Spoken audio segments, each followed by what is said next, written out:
So Deshaun Watson is going to be suspended as of now for 6 games. And in this, hey, there's no leaks. Look, there's obviously a leak as to how many games it would be and when it would be announced, because the NFLPA came out last night and said, hey, whatever the suspension is, we're not going to appeal. That's basically what was said. And the NFL kind of said the same. And while it feels like, boy, 6 games when we were talking about a season is light. Right? I mean, if you go from 17 games to 6 games, you're like, wow, that is really not much of a suspension. And I don't think anyone's given Deshaun Watson any time served for sitting out last year because he didn't want to play for the Houston Texans. But I also think that if we contextualize it just this way, okay, we just contextualize this way. He was never charged with a crime, even though 2 grand juries heard accusations of crimes. Well, those are real things. And remember, the bar for a grand jury to indict is not high. That is not a level of commitment where you think there's a conviction. And that's on the prosecutor whether or not they actually want to press charges. Right? You send it to the grand jury, and they're like, yeah, okay. And obviously, the exposure of what was going on in his personal life is alarming to anybody. Not just the accusations, but the volume of women and massage therapists, right? But the fact is, like, if we deal with facts in this thing, like, these are a bunch of accusations, all but one of which have gone away. And, oh, yeah, by the way, the lead investigator for the NFL has nothing to do with the NFL, and she only heard about 5 different cases. That's it. That's what she heard. So this is her ruling based upon it. And while there will be a ton in media pushing the NFL, and I don't know if you followed some of the different tweets about this, that the NFL is going to take a couple days and do the old, do people still lick their finger and check the wind? Does anybody do that anymore? It feels like we're getting rid of that, right? Like nobody watches the weather anymore because you got it on your phone. People don't say Washington anymore. I never understood how people said Washington and wash your clothes, but they did. And the old lick your finger and test the wind. Does anybody do that anymore? I mean, golfers still pick up the grass, but lick your finger. The NFL is going to lick their finger, check the wind, and see how much pushback, how much blowback are they going to get, because there's no monetary fine, just suspended 6 games. And by no monetary fine, he obviously does not collect his game salary, but so much of his salary is also baked into his signing bonus, and they're not going after the signing bonus.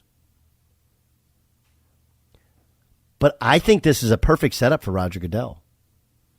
I think it's perfect. However you want to see it, the reality is he doesn't have anything to do with this. And for years,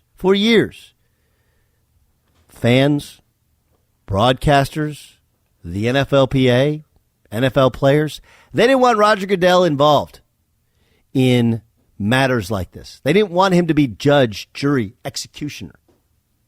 Right? They didn't want that.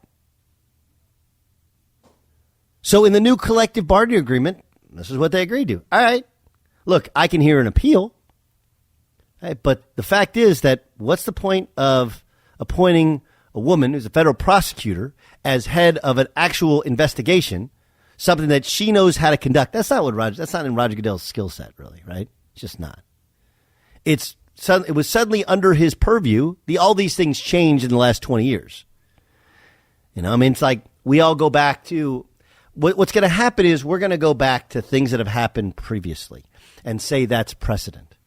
That Ben Roethlisberger's 6-game suspension is precedent. Again, the context of Ben Roethlisberger stuff is not ever truly been provided. There were other things. It wasn't just the accusations of a woman in Georgia. There was whatever happened in Lake Tahoe, and then there was a motorcycle accident, and a lot of this was public perception, and it was, at the time, how we reacted to what felt like it could be, and it never was, a criminal matter. There's also the Ray Rice. Did you know when Ray Rice was suspended?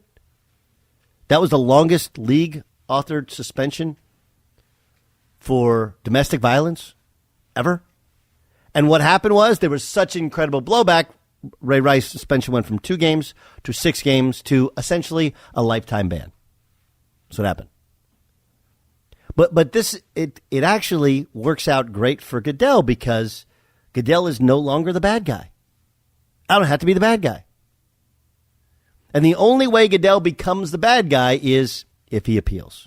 And instead, he's empowering a third party to make a decision about his league, which is what so many people said was needed. Why is Roger Goodell making decisions about player conduct? Okay, now he's not. Oh, you're still not happy? There is no possible way to please every person. And if a suspension doesn't please everybody, right? If both sides are unhappy, you probably nailed it. It feels a little light considering all of the things. But I also think that part of what our consideration about Deshaun Watson is that we're factoring in the contract for the Cleveland Browns, which is a 5-year guaranteed deal where they baked in the bonuses so that suspensions couldn't really get to him. It was, I guess, brilliant if you're trying to get someone to come to your team who wouldn't previously come to your team. They almost said, hey, dude, you want to write this contract? We'll tell you the amount. You tell us how to write it. And they did, and they got it. But is that part of what this ruling is about? I don't think it is. Again, doesn't make me like what Cleveland did. I think what Cleveland did in contracts is going to affect what happens in Baltimore with Lamar Jackson. We'll get to that later.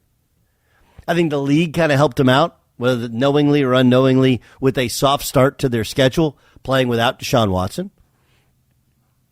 But you can't factor in last year sitting out. You can't factor in the Cleveland Browns contract. You can't factor in any of these things. You have to understand that both sides agreed to in a collective bargaining agreement that a third party, a woman with years upon years of experience, would make a ruling. And for Goodell, this champions that. This champions it. This is what you guys have always wanted. This is what the players wanted. This is what we negotiated. She made a ruling.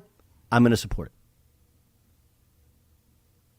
And oh, yeah, by the way, it makes for a really, really interesting team in a it's always been a difficult division. I'm not sure we have an AFC champion like we had out of that division last year, right? Like you do feel like Cincinnati, a lot of things went right for them, but they still are kind of feel like held together by duct tape in some of the key areas, like offensive line. Like, can Joe Burrow take another beating like he took last year? Pittsburgh, are we really buying in at quarterback? Baltimore is a team that's always been terrific, but Lamar was just okay last year by anyone's normal standards for Lamar Jackson. And then, of course, the Cleveland Browns, they've been talented for a couple years now, but was Baker the whole problem? Does it have a next step? And let's just be honest, Deshaun Watson hasn't played football in basically 2 years when he takes his first snap. Real football. Year and a half. That's a lot. A year and 3/4. That's a lot of time. A lot of time. But that's the ruling. Deshaun Watson suspended 6 games. The NFL is going to ask, we think, for a couple extra days to decide whether or not they want to appeal. The NFLPA had already said previously, going back to last night, they weren't likely to appeal, which, of course, this feels as favorable as any sort of decision that they're going to get.